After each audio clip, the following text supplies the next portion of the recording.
Hey everybody, this is Big Man Alliance. I'm Bookworm. I'm Gang. Welcome. We missed last week because of the Christmas holiday and because our band has a show next month, so we've just been really busy. So we are back though. This is going to be episode 3 of Big Man Alliance. This past week we had some big stuff happen yesterday on Raw, and I'm going to bring us over to Gang. So a couple things happened. We saw the Beast come back, Brock Lesnar. Talked about how he wanted a shot at the World Heavyweight Championship. Well, actually, both the titles, actually, what are they called? The WWE World Heavyweight Champion. Yeah, he said he wanted that, and then we're also getting our rematch at the Royal Rumble. Cena Orton. Yeah, sorry, I'm a little sick, so it's kind of hard to talk. Yeah. Then we had Clay versus R-Truth, and we had Elijah Wood or Xavier Wood. Xavier Wood, yeah. Is there? There's Elijah Wood used to be. He was in WWE. He worked for ECW. Then he got fired and went to TNA as Pope D'Angelo De Niro, and now he's not currently active. Okay, so at least I know his real name. Yeah. But he was in the commentary with the King and Cole. And then Clay was on a roll, actually winning. And then the Funkadactyls came out and distracted him, so R-Truth took the win. CM Punk cuts a promo. Open the show. Yeah, ends up facing Rollins. What I thought was interesting about the promo is that he kind of he's stirring the pot for the breakup with the Shield, because he's talking about how Roman Reigns is bigger and badder, and everyone's talking about him, and which actually is what prompted Rollins challenging him to the match. The biggest news that we have, though, is that at the end of the night, Daniel Bryan first faced Luke Harper, beat Luke Harper, faced Eric Rowan, got a win off Eric Rowan, and then Bray Wyatt, they just attacked him and got DQ'd. But they were beating him down, and Bray Wyatt cuts a promo basically telling him, this is, he's just telling him this is where, the fans have got or join me, and Daniel Bryan actually does join. He was a little hesitant to leave the arena at the ramp, but he is a part of the Wyatt family now, so we'll see how that goes. It's kind of interesting going forward what's going to happen. Not what I would have done, but I'm optimistic that it'll still turn out pretty cool. There's a lot of interesting ways they can go with it. So you bring back somebody, help him overtake it. They can take the Rhodes and have him and the two Rhodes brothers and Bryan just join Wyatt. Well, the interesting thing about that is they've been building up a couple tag teams to take out the Rhodes brothers. I'm looking at possibly seeing the Wyatt family actually getting the belts. They're rumoring is the Goldust versus Cody Rhodes at WrestleMania, which would start at Royal Rumble with them losing the titles and Goldust turning. So there's that going on. Over in TNA, we just saw the end. Magnus is now the World Heavyweight Champion. AJ Styles will be there next week to defend against the belts against each other, see who is the top champion. But the interesting about that is that show was taped a while ago. I won't spoil who wins there, but I will say that Styles is no longer a contracted employee of TNA.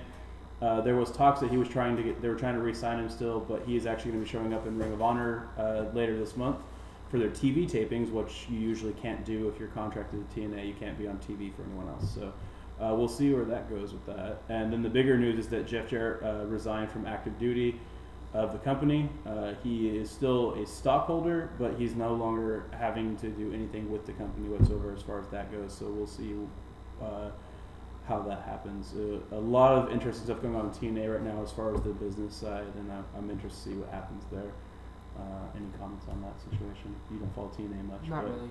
I gotta get you into that. Well, really, besides Jeff Hardy, because I grew up with him. Yeah, I gotta get you you got Samoa Joe, Austin Aries, Christopher Daniels, Frankie Kazarian. I know who a couple of them are. Bully Ray is so much better in TNA than he ever was as part of the Dudleys.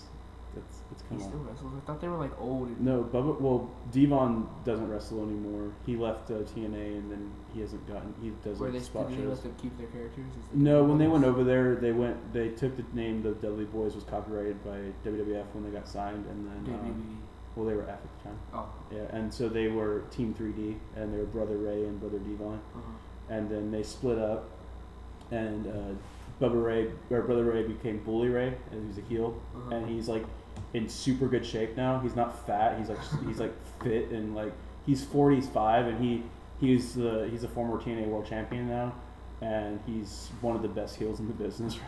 Like it's amazing. See, he's one of those heels that like you can't not like a heel. Yeah, like he purposely went out to be like the actual like heel, not like the cool heel. He was Jericho. Jericho left the TNA. Yeah. A couple of other things to touch on indie bases. Upcoming cards for Evolve, number 25, 26, and 27, which will be running January 10th through the 17th or 12th down in Florida. The first one, Evolve 25, will have an Evolve title match between AR Fox. Doesn't have an opponent there. We have a Florida Impact Wrestling title match between Trent Beretta, who you guys may remember from WWE, NXT, and a few other things that he was doing there. And then he's going to be defending against Anthony Nisi, who was in TNA for a brief spell before he broke his neck, and they let him go after that. We have a 6-man tag match with Johnny Gargano and the Bravado Brothers, which is Rich Swann and the Young Bucks. That'll be pretty good. They have a gauntlet match, Chris Hero versus Ricochet. I'm trying to see. Sorry, I just looked at these.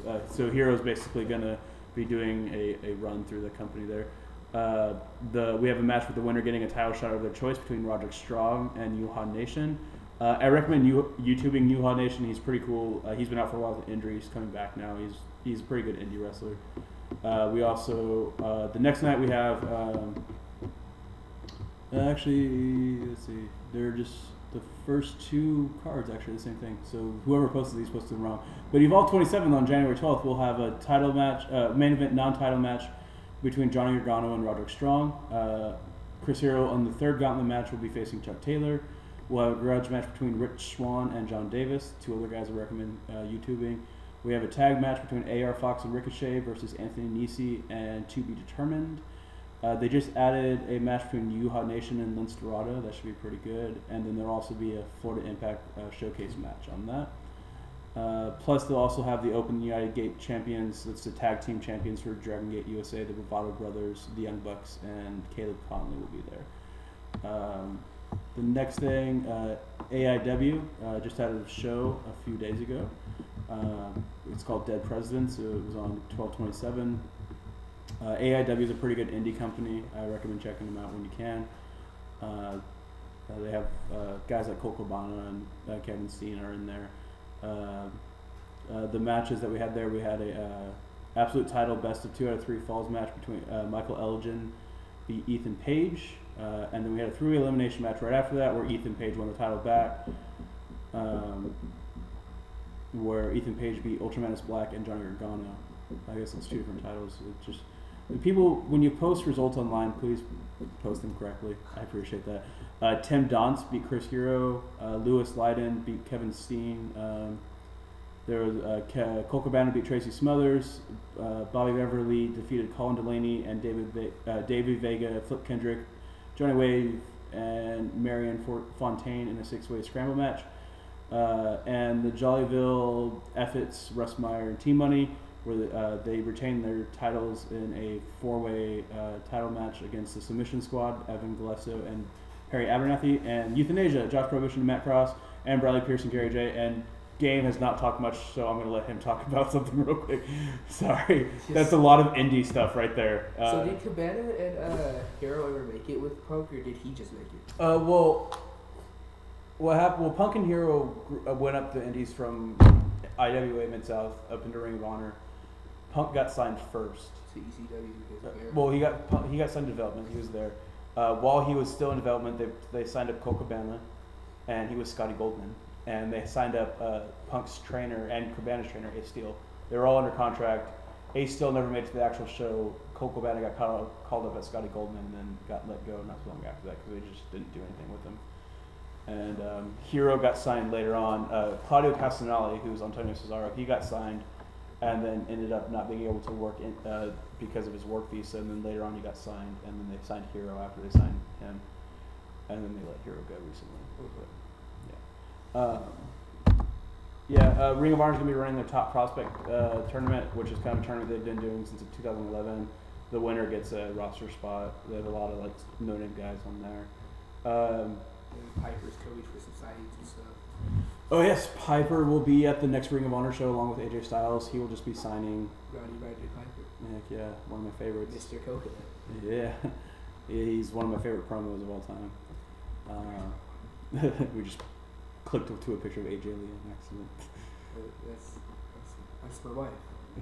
She's like my age. But we're happily married. Age's but a number, AJ. Age's but a number, AJ. She's dating CM Punk in real life. CM Punk would kill you. No, because I would make CM Punk go to sleep. No, I'm a Punk fan. Be happy for him. AJ Lee is also, from what I've heard, really crazy, like in real life. She's like a jealous woman. You don't want that. Yeah, but I like crazy women. Yeah, who can blame you? This got into a weird part of the Big Man Alliance. 5 more minutes of getting weird. Because again, the holidays and everything, we haven't had time to do game watch anything old school, but I'm just gonna run off some names that I want you to YouTube throughout the week, and you guys at home do the same thing. Dusty Rhodes Hard Time promo. You just YouTube Dusty Rhodes Hard Time promo. It's one of the best promos ever, and you'll see why. They didn't do much with him, and what they did do with him was wrong. Yeah, because Dusty Rhodes was a huge name in NWA, mostly because he booked himself to be that way. But he was for his size and the way he looks, he's a really good wrestler, and they just put him in.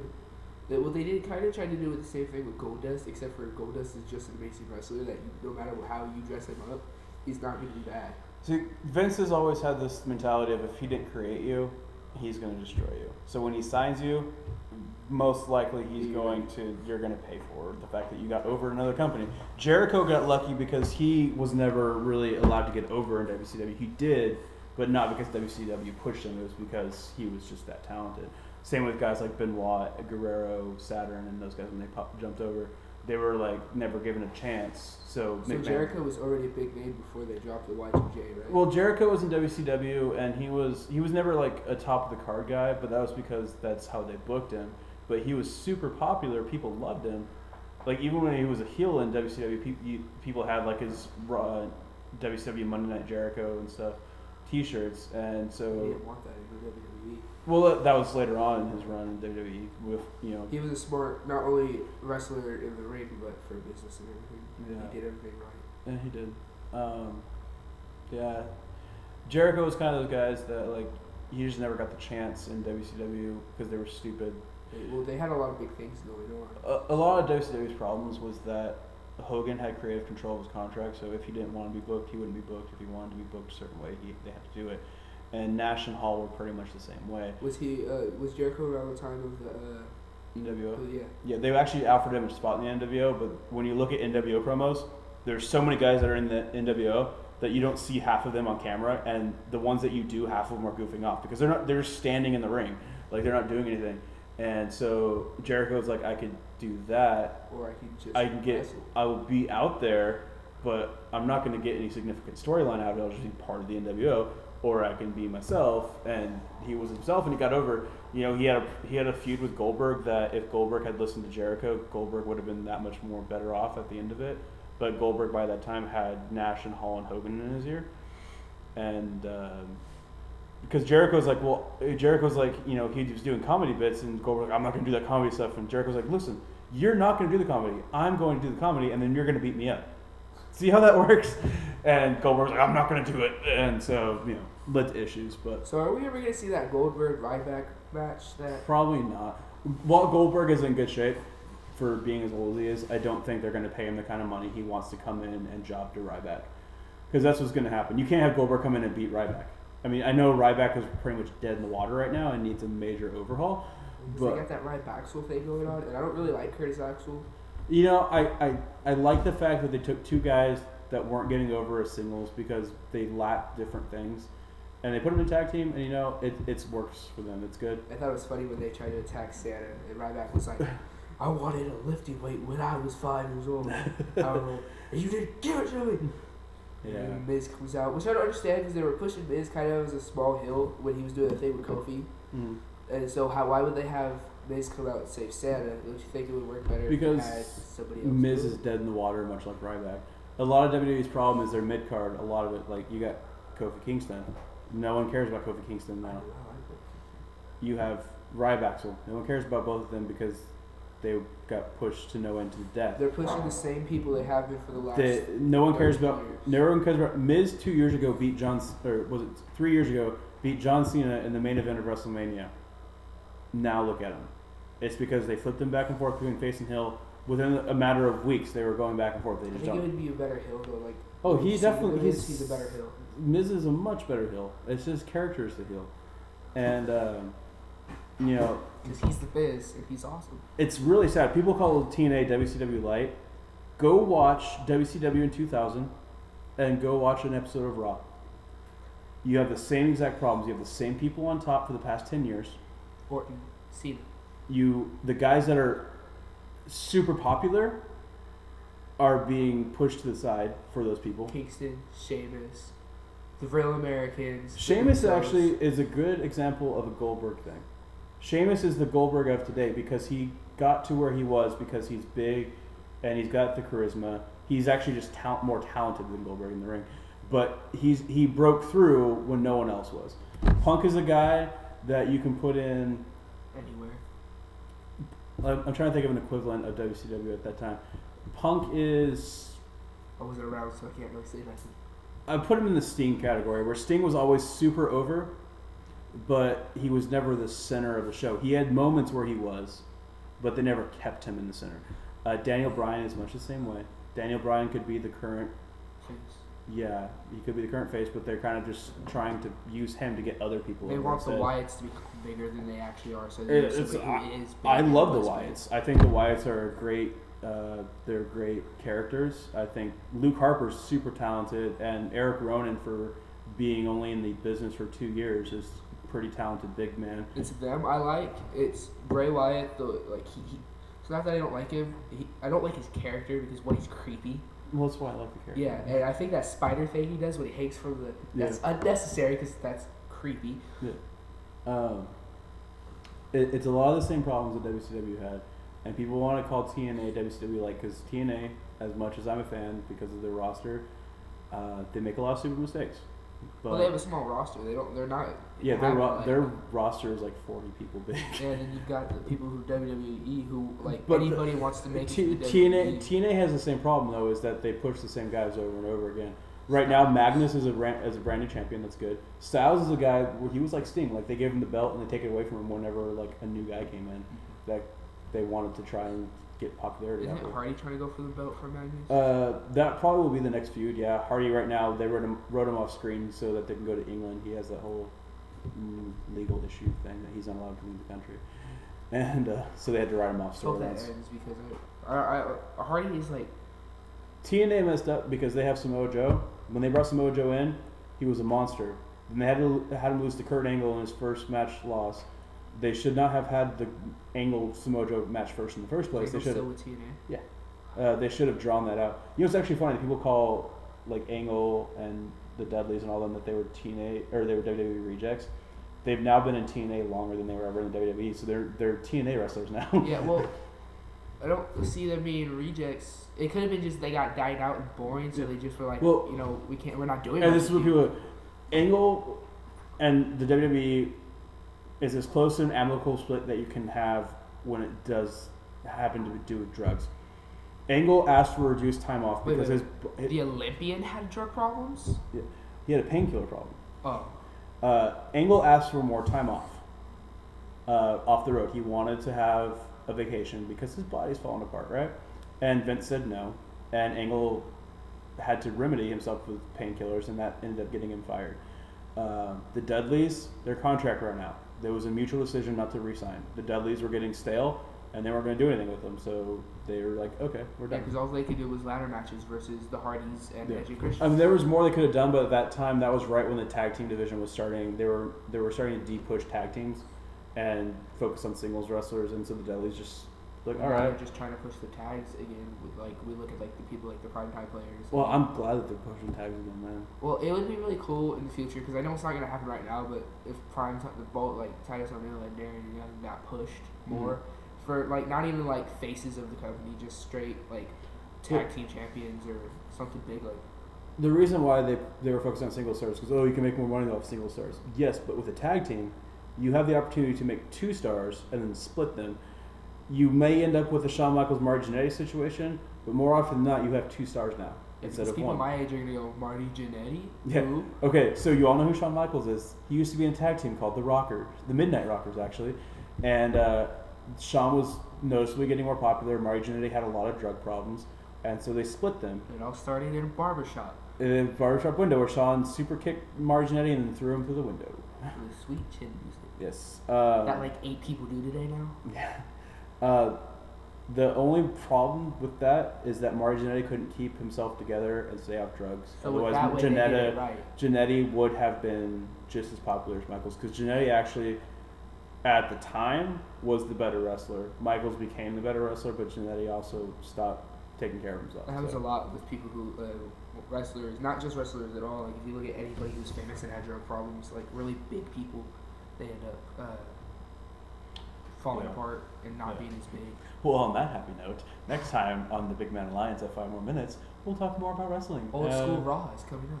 Old School Raw is coming up. That should be fun. That will be next week. And we're almost time for Royal Rumble, which is my second favorite pay-per-view of the year. WrestleMania, of course, being the first one. Okay, if that's not your first favorite pay-per-view of the year, I don't know. WrestleMania has its ups and downs, but it always has at least one great match. So I hope you guys all enjoyed, and we'll see you next time in 5 minutes. Remember to always check underneath your bed for The Undertaker. He's always watching.